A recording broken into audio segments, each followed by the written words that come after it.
Mga inutil kami sila. Inutil! Mga inutil sila. Dapat sila para sa bayan, hindi para sa mga po.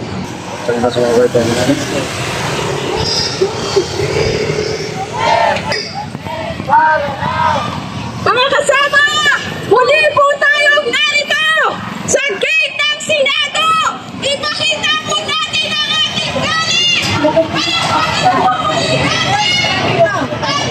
Ito na, grabe guys! Nagtakbuhan ang mga polis!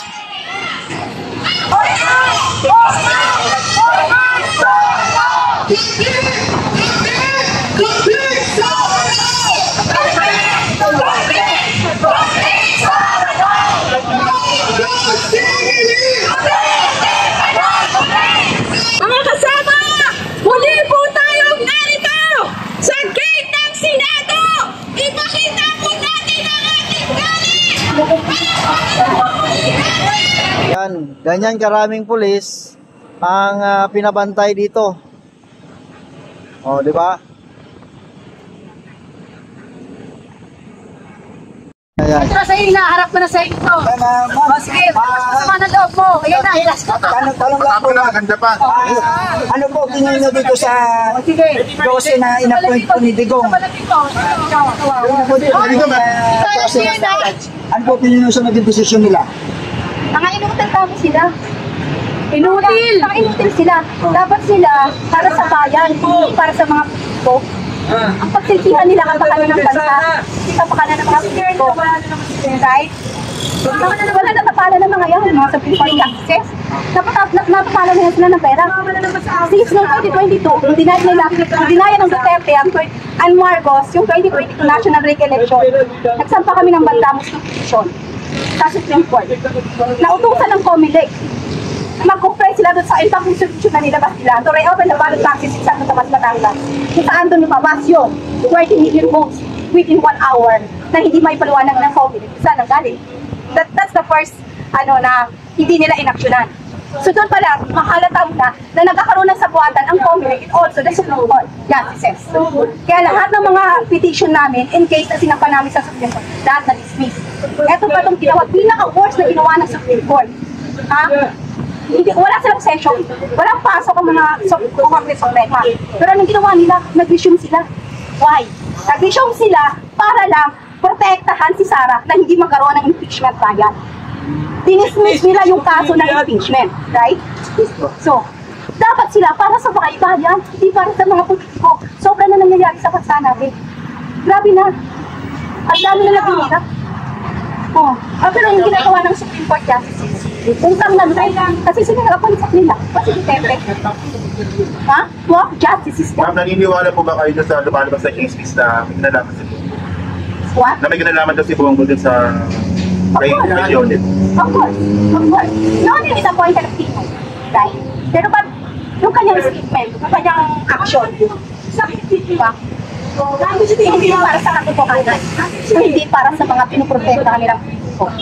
Wag ganun. Darating ang araw, sila ng Panginoon sa ginawa nila sa bayan natin. Sobrang nagiging ng bansa. Sobrang na. Ma'am, minsahe po natin kay Senator Cheese. Ano si Cheese? Sobrang kapal ang buwan. Pera-pera lang yan. Pera-pera lang yan. Ha? Bakit kailangan niya? Sorry ang galit ko kasi kay Cheese sobra Sobra. Bakit si Sara, pag nanakaw ka ng 600 million, yung 125 million for 11 days, ginastos nila. Pero hindi niya alam ko, hindi niya may paliwanag sa tambayan saan niya dinala. Ano kinalaman ng mga piatos na yan?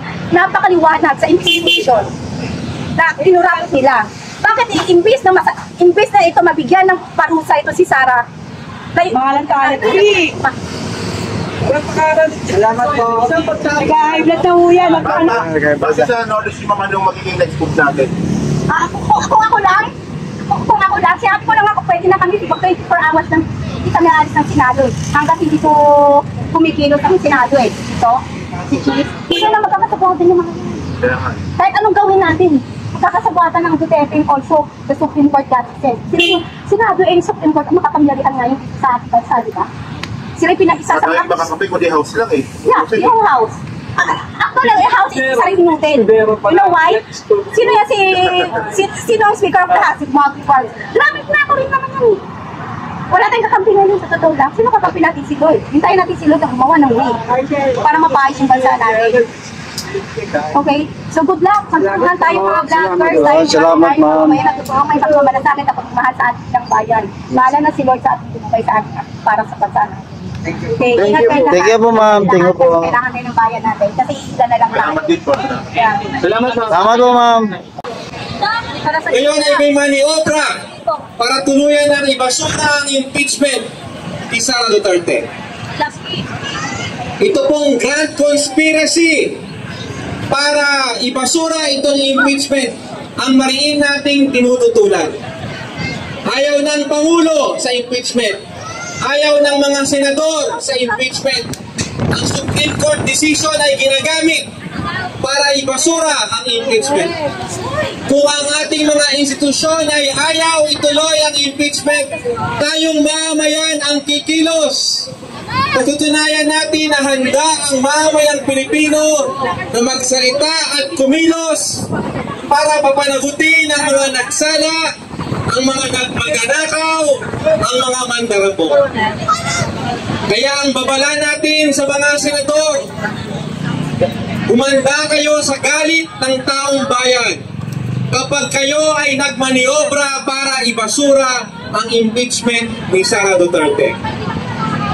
Ang mga usap-usapan nito mga nakaraang araw ay may kinalaman sa mga alituntunin, mga teknikalidad, mga batas na di umano daw ay batayan para ibasura ang impeachment ni Sara Duterte. Huwag po natin kalimutan ang tunay na issue dito. Ano ang tunay na issue dito? Si Sara Duterte ay naglustay ng 125 million pesos in 11 days. Huwag natin kalimutan ang issue ng paggamit ng 600 million pesos na confidential funds na hindi malinaw kung saan ginastos, para saan ang ginastos, at kung totoo ba talagang ginastos. Kaya, papayagan ba natin mga kababayan na hindi maparusahan si Sara Duterte? Dahil ano ang aral na gustong ipakita rito ng mga makapangyarihan? Gagamitin nila lahat itong pinatawag nilang bulok-lo, mga teknikalidad, mga alituntunin, hindi para parusahan ang may sala, kundi protektahan ang mga mapang-abuso. Gagamitin ang batas para protektahan ang mga mandarambong at magnanakaw. Kaya, malinaw po dito na talagang bulok ang ating sistema. Ito ay pinamumunuan ng mga kurakot, ng mga mandarambong, na ang kakapal ng mukha na magnakaw, pero sila pa ngayon ang magpapakita na sila ay biktima. Kaya wag natin papayagan itong grand conspiracy para wag parusahan si Sara Duterte. Kaya muli natin isigaw ang ating mga panawagan para marinig sa loob ng Senado. Convict! Convict! Convict Sara now! Convict! Convict! Convict Sara now! Burokrata kapitalismo! Ibagsak! Kapitalismo!